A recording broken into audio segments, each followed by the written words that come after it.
This is too chill. I'm going to need to switch this up. Hold on.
Good morning, everybody. Welcome to class this morning. Thank you for joining me. Whether you're watching live or you're watching the recording, I just appreciate you watching.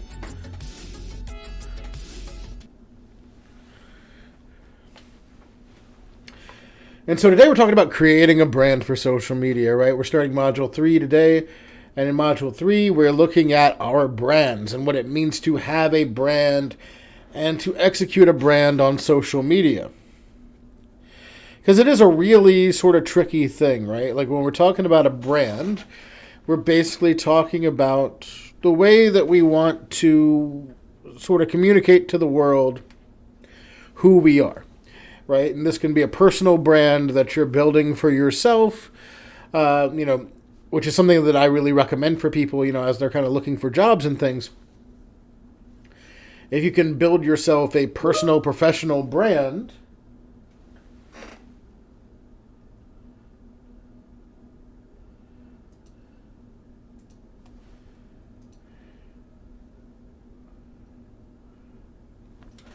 if you can build yourself a personal, professional brand, then you can kind of communicate to businesses who you are in a bit of a different way, and it kind of helps you stand out in relation to other people who are, looking for the same types of jobs, right? And so, you could have a personal identity that spans across Twitter and LinkedIn and Facebook that can allow you to have a bigger presence and stand out.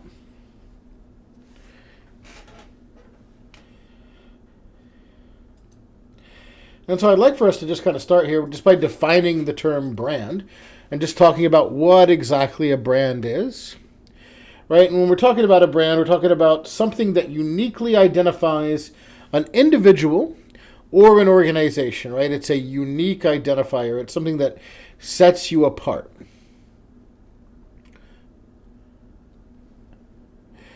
And we can also look at the brand as a whole, right? Which is that unique identifier.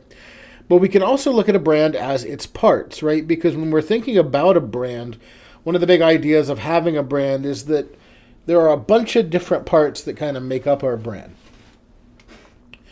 Oftentimes when we think about brands and branding, we're kind of thinking just about maybe a logo, maybe some colors, things of that nature, right? But when we get into everything that encompasses a brand, which we'll look at in just a few moments here, we see some things that we really might not have expected as being part of a brand. But when we think about what makes businesses unique and what makes the way that people present themselves or open themselves up unique, we could start to see some of these things, right? Some of these things that are easily identifiable. For example, when you walk into a store, even if you didn't necessarily know, like if you were blindfolded and walked through the door, you could just take one quick look around and know where you're at. Even if you'd never been to that particular location before, right? Because all of these brand elements are in place that are giving you these indications. So that all these brand elements are working together to create a brand identity that is allowing you to identify these locations regardless of whether or not you've been there before. They're allowing you to, remember things that you might have thought you'd forgotten. They kind of stimulate that memory when you see them later on. So it really is a crucial thing that we add to our repertoire, especially as we're trying to think about how we would build and grow a brand on social media. Steve Jobs had an interesting quote on all of this, and he said that the most powerful person in the world is the storyteller. The storyteller sets the vision, values, and agenda of an entire generation that is to come.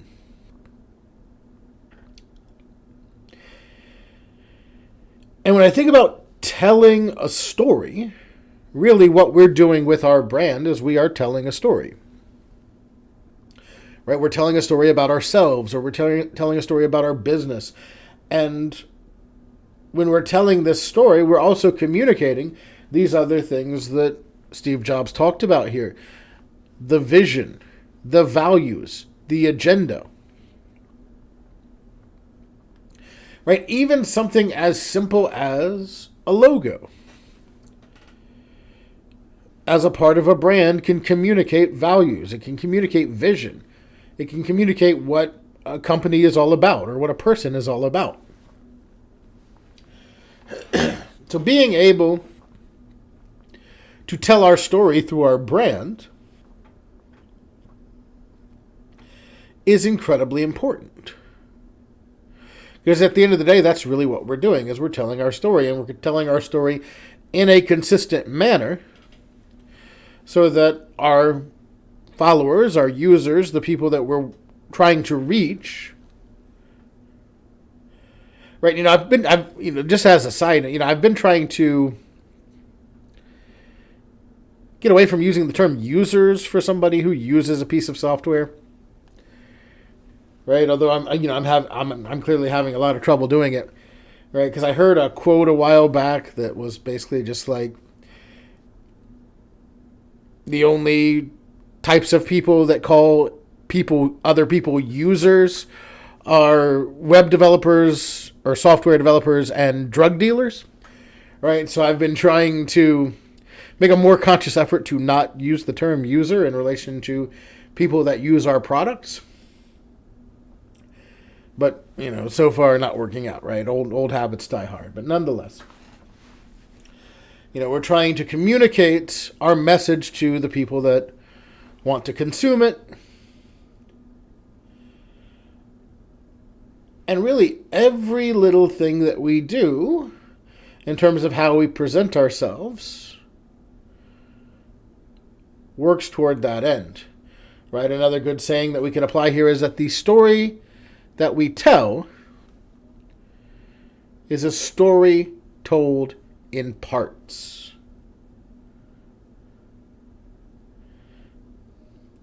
And we might be telling a piece of it with our logo, and we might be telling a piece of it with the colors that we choose to use, and we might be telling a piece of it with the voice through which we write.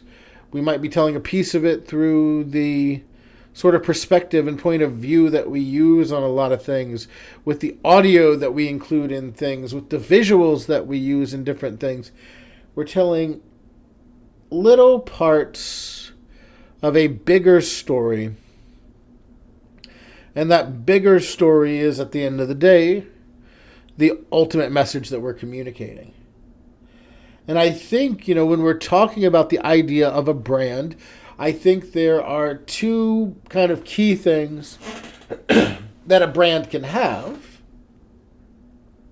that we kind of need to differentiate, right? Because they're probably terms that you all have heard, that you've all probably heard many, many times, but maybe you didn't know what they meant, or maybe you didn't know how they were different from one another. And that's the idea of brand presence versus brand awareness. And we can kind of think about brand presence as something that we can control, and brand awareness as a byproduct.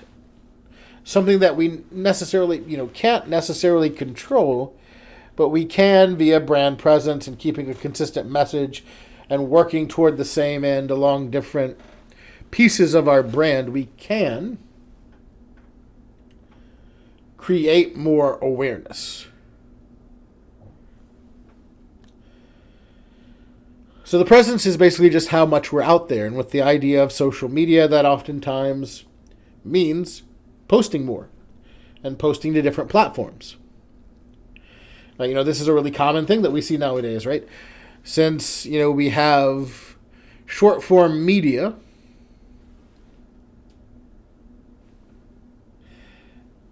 things like TikTok and YouTube Reels and Instagram Reels and things of that, or YouTube Shorts and Instagram Reels. They've kind of taken hold of the popular social media landscape.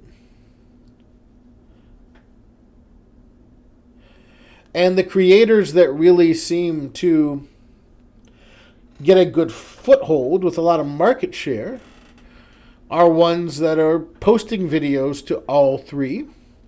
Maybe they're posting the same video to all of the short form video platforms, or maybe they are, posting very similar videos that have the same sort of message or the same sort of take to them, right?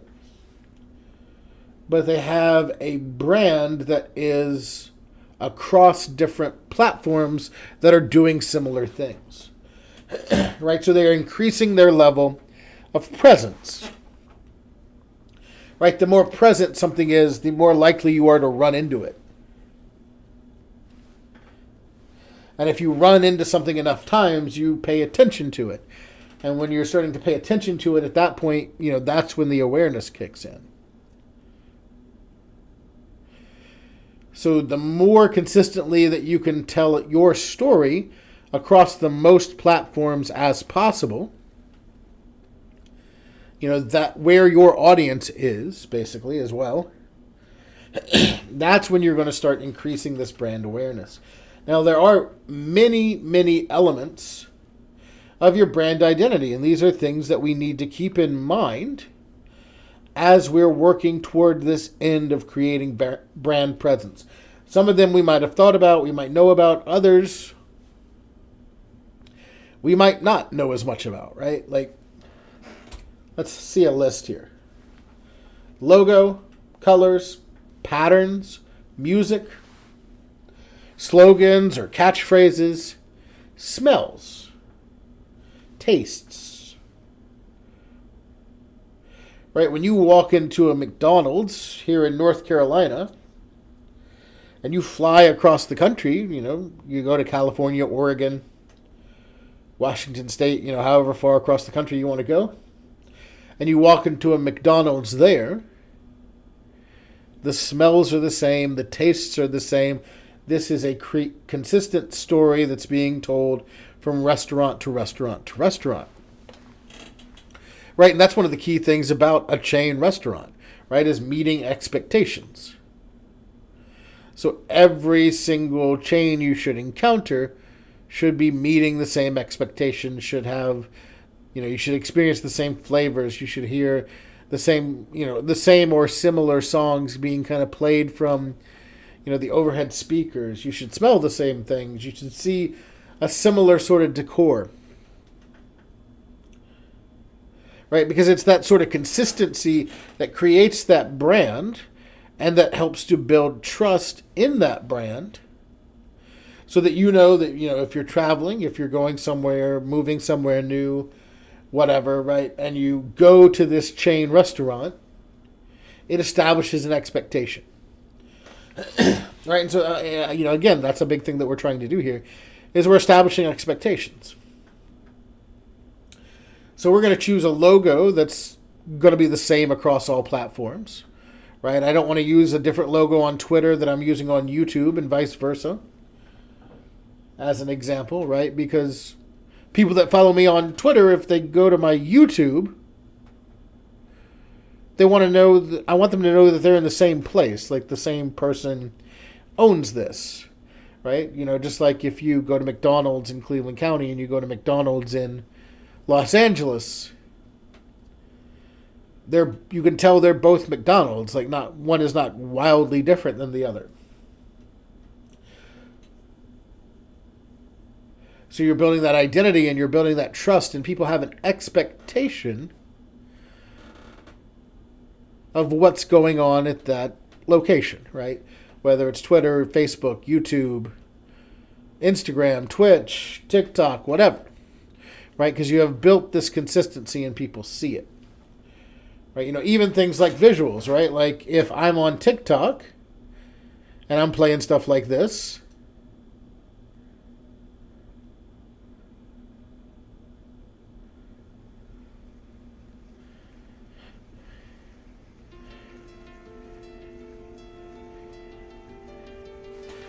playing stuff like this behind my videos, really chill, really calm, really serene. And then they go to my YouTube channel and they get met with, like, let's say something like this.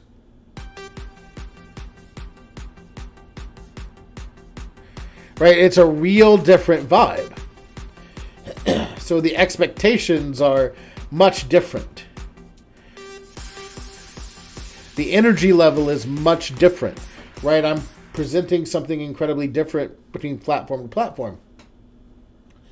And so that kind of ruins the brand, because you're not communicating a consistent message. Your tone of voice as well, right? Like if your YouTube videos are all very conversational and friendly, but then on like Twitter you're stern and kind of cold, right? Like that sort of incongruency will drive people away because you aren't meeting their standard of expectation, whether it's one or the other, right? Regardless of how they found you, if you try to drive them to the other platform to boost engagement, it's going to drive them away. So there are a whole ton of things that can contribute to a brand identity, that can build that trust in your brand, that can, raise the awareness of who you are. And inconsistencies are going to drive people out of the funnel. And so let's talk really briefly about the funnel here. The funnel is kind of a big thing that we'll be discussing kind of going forward, right? We have these different levels in a funnel, and it is a funnel because it narrows, right? Like the further down the funnel you get, the fewer amount of people that you're going to have at that funnel. But those few people that are toward the bottom of that funnel are your most valuable users. So, you kind of want to look at it from that perspective of quantity versus quality, right? Because at the awareness level that we've been kind of talking about here, that just people know who you are, right? Just in general. There might be a lot of people that know who you are, that are aware of your presence. Right? So you have a large quantity toward the top of the funnel. You might get some of them to move down the funnel just a little bit. Maybe leave a comment. Maybe click on a video to watch it.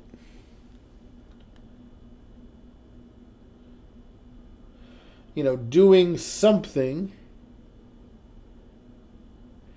that is more than just being aware of who you are. So like I might know who a certain YouTuber is, but I might never watch any of their videos. That puts me at the awareness level. If I watch one of their videos, that brings me down to the engagement level. If I leave a like or review them or recommend them to another person, then I've gone down to the next level, which is the evaluation level. Actually making this value judgment on this thing that is, kind of out of my way. Right? Awareness is basically zero committal. Engagement is a low level of commitment. But then with evaluation, I'm starting to take more of my time here. And then at the purchase level here, I'm not just giving them my time, I'm giving them my money. And when we think about the purchase level here in social media, we could be talking about merchandise, right? But we also could be talking about something like a subscription, right? Notice that I hadn't said subscribe yet. So, in Twitch, on Twitch, the subscription is more purchase oriented, right? You're paying your $5 a month to subscribe to a tier 1 sub to a certain Twitch user. On YouTube, it's less of a financial commitment, but it is, a bigger time sink, because now you're going to start getting their videos recommended to you more. and you might be watching more of their videos. And at the end of the day, time is money, right? So if I'm investing a lot of time versus just a little bit of time, then the value of my time goes into the purchase, or what we might term a purchase. And then we have the level of support, right? And this is when you start to engage with a particular creator or a particular brand outside of the initial channel, right? Like you are out there, maybe you bought their merchandise, and not only did you buy their merchandise, but maybe you continue to buy merchandise. Maybe you make a donation to them that is on top of a regular subscription, right? Like if you're on YouTube for YouTube Lives, you might be doing, say, a super chat. On Twitch, you might be thinking about bits or streamer donos that way. Right? You're actually doing more and committing more than just the baseline purchase to support this creator. And that also could mean, for example, we talked about, recommending them to a user, but if you were going out and sort of proselytizing this creator to other people to try to get them to watch, that's more than just, like, I saw this video, I thought it was pretty good, I think you should watch it too. Versus, this creator is so great, you need to subscribe right away. They'll change your life, right? That sort of thing. And then loyalty, right? And that's at the very bottom there. That is, you've taken the, you're a big fan, right? You've done all the things. You support this individual, and you are loyal to this individual. Right? Somebody else kind of comes into that market, you don't care, right? You're not interested in what they have to say at all because you are loyal to your creator or your brand, right? Like, if the waitress comes to your table and you ask for a Coke and they say, is Pepsi okay? You say, no, it is not, right? Like, that's where we are at when we get to that, that loyalty point.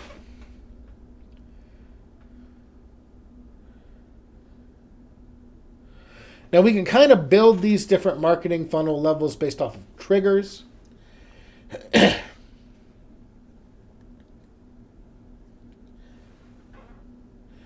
Triggers are sort of predefined conditions that represent when a message should be presented, right? So we can take a trigger, and this is something that I kind of recommend to all of you, is to look at those 6 phases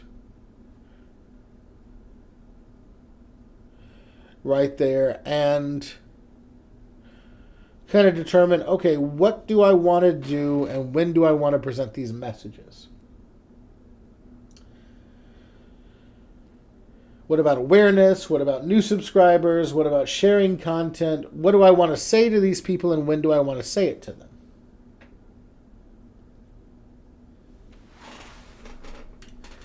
And there's actually a study that was done recently, or it's not actually been that recent, it's been a couple years ago now, that are talking about these sorts of triggers, right? Like,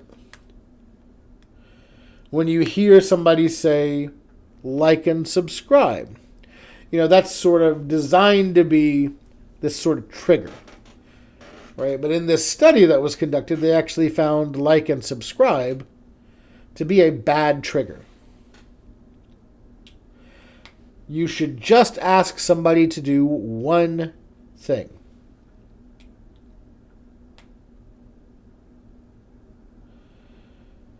And so really what you're asking is you're asking people at the previous level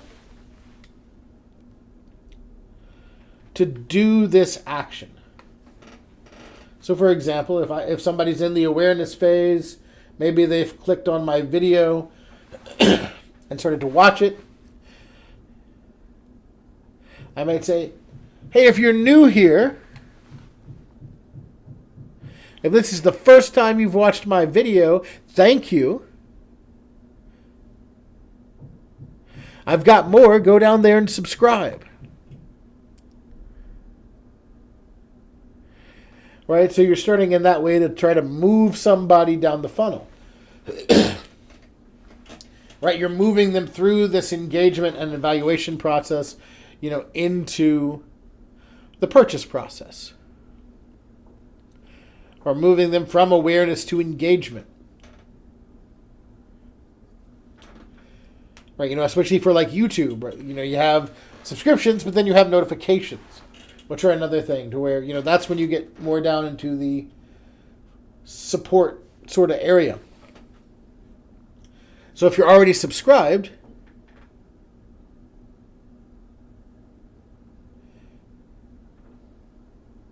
then you click that note. Then if you got a lot of subscribers, but not a lot of notifications, then you tell them, click that notification button.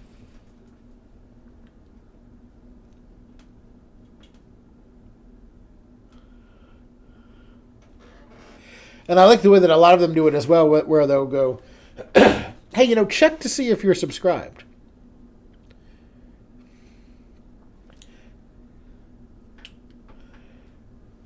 They might say, well, I'm not, but maybe I should be.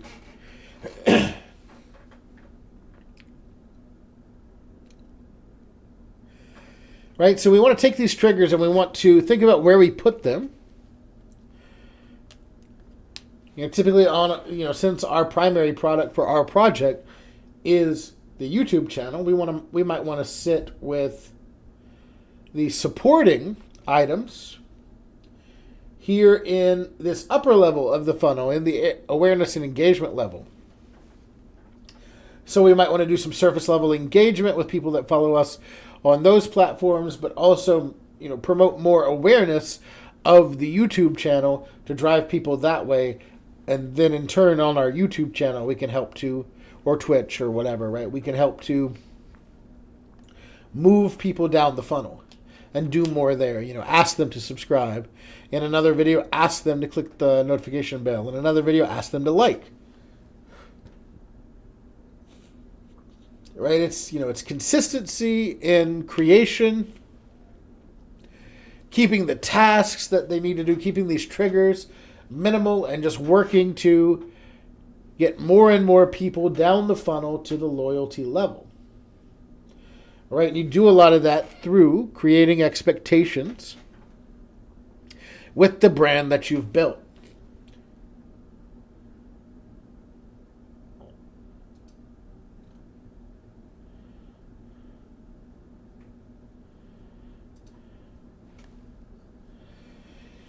So when we think about a brand, one of the brands that I think about immediately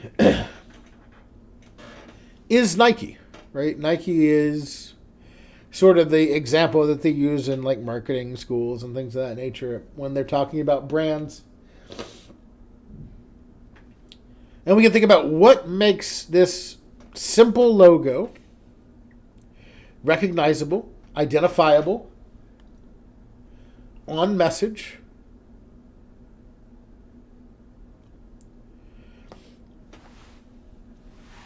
right? Because even this one simple icon, it just kind of looks fast somehow, right? Like it just kind of looks like something is swooping by, like it's the path of a baseball bat or a golf club or something of that nature, right?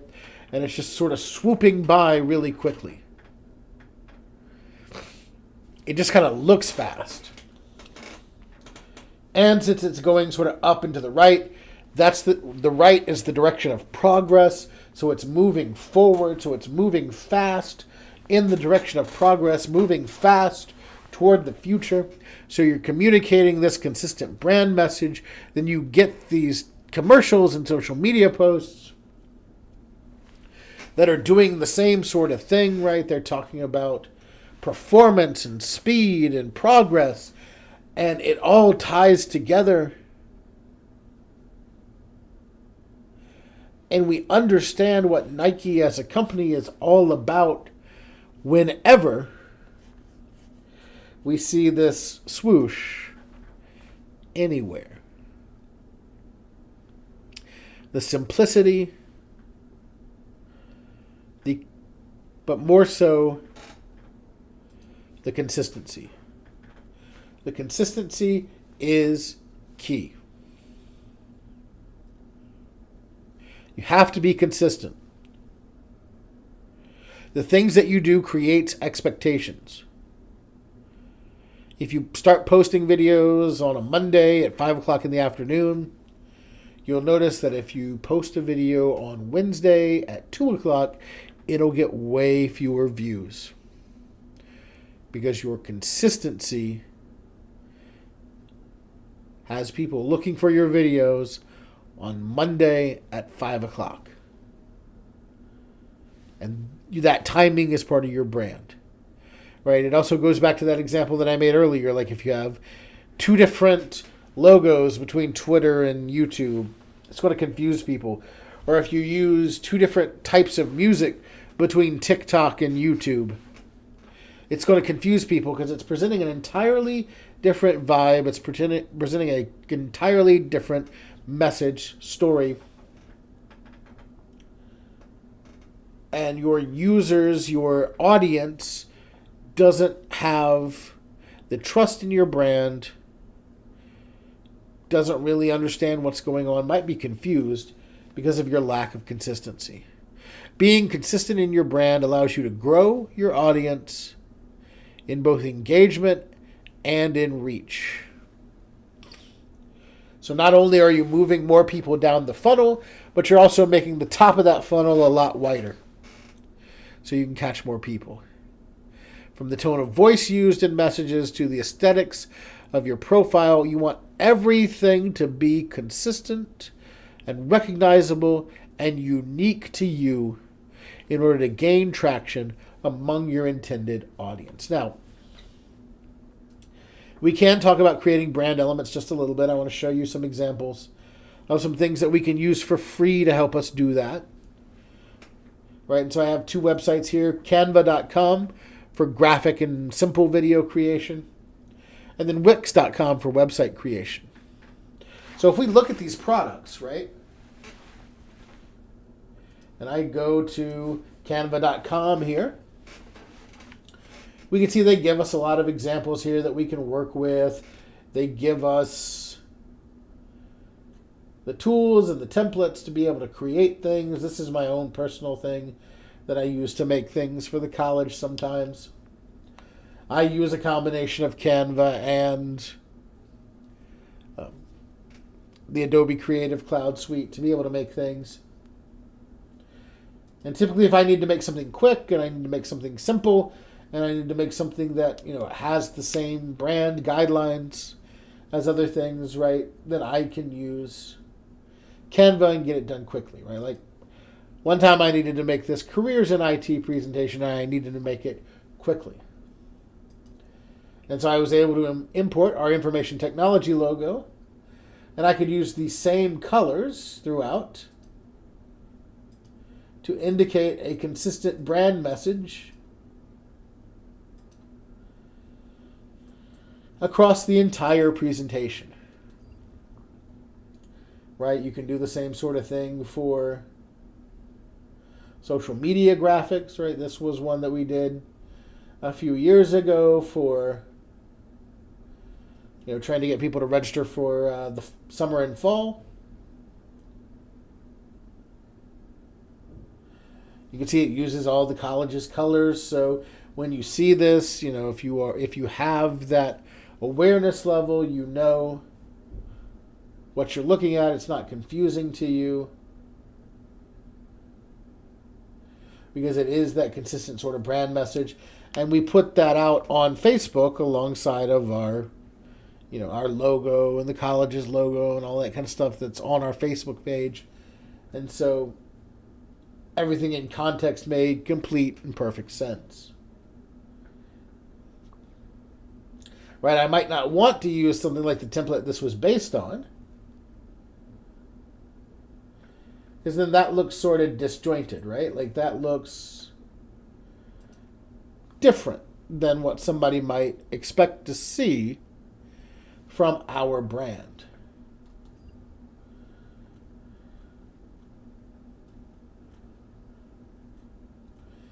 Another one of the things that I like to do, and some of you who have taken several of my classes might have noticed, is I kind of like to brand my classes.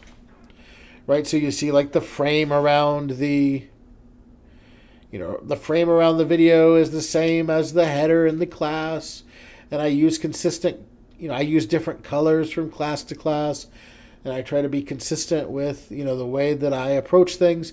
So when you're in a specific class of mine, you know almost immediately which class you're in. It's not confusing, right? So we don't necessarily have time to do examples with Canva or Wix, but personally one of the reasons that I like them is that I think they're simple enough to where you can just hop in them and start using them.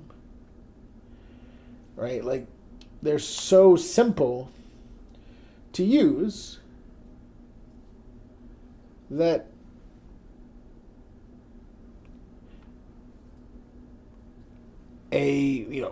most of the time a tutorial isn't really even needed, right? Because they give you some predefined templates. You can go into these templates and you can work with what they have in there. You can bring in your own images. You can search through their library of other images to use. You can change the colors to match your brand colors. And then you have a branded social media message post really quickly. Right? And if you were of the mind to pay for it, right, these are actually two tools right here, the brand tool and the content planner, that would be good suggestions to use. I don't want to encourage any of you to pay for this unless you absolutely want to. Anyway, right? But the brand tool allows you to, upload a logo, upload your color palette, upload your fonts that you use for your logos, and just, have a predefined brand template so that when you're customizing things, you can customize them quickly and easily. And then your content planner is basically just a calendar that has a lot of, by default, it has a lot of like the national holidays and the wacky little days. Like, it looks like today's Random Acts of Kindness Day. Next Thursday is next Friday is World Wildlife Day. Next Wednesday is International, or two Wednesdays. Let's see, two Wednesdays from this coming Wednesday is International Women's Day, right? So you could look at these things or add your own events to kind of help you plan what you might want to make a social media post on. And even though you don't get to actually enter things on the content planner unless you pay for it, you can still use this calendar for ideas. And you can still use like the premium templates for ideas. Right? One of the things that you'll see as you kind of go through is that, if you want to, look at like an Instagram post template, you'll see that some of them are free for you to use and some of them have the little crown on them that indicate they're a pro. But if you kind of get used to what you're doing here, you can look at one of these that's pro, and you can kind of figure out the way to do that on your own using the tools, right? So even the ones that are pro, if you don't pay for it, you can't use them. You can still kind of get ideas from them and try to make something similar looking on your own, which is a really good idea. And then Wix is a website builder. There is a free tier, but there are also paid tiers, right? If we look at pricing here, we can see, you can get a basic plan for free, but then you can also pay for a premium plan that, reduces ads and this kind of stuff. But one of the things that I like about it is that it has a lot of things that you kind of build into it. So if you wanted to kind of create a central hub that, you can put, a playlist of your YouTube videos on and a link to your Twitter and, maybe a little bit of information about you or your message or whatever you're working with, Maybe a blog if you want to extend out into that, right? That's another thing that you can do with this, right? And then so you can have kind of a centralized hub on a website that you can kind of bring people into that can send them out into different directions. Another thing that I really like is a link tree. Some of you might be familiar with these link trees where you can have in your bio one link that can send people out into different directions, and you can style it to meet your brand. So then it's sort of this connector that allows people to kind of spread out and see. So like, you don't have a premium of space in your Twitter bio, or, you don't have a lot of space in there. You don't have a lot of space a lot of places. You can get one of these and you can do different things with it. That can be really, really useful.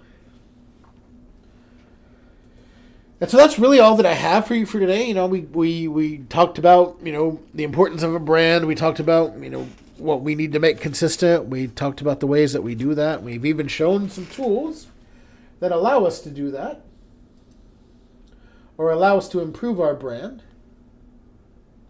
And so I think that's plenty for today. Right, if you're watching the recording of this and you have any questions, please send me a Teams message or an email, and I will answer them for you in the best way that I can. If you're here with me live, we'll hang out another couple minutes in the chat just to see if anybody who's here with me has any questions. But that's all that I have for you for today. Thank you for watching. We'll see you next time.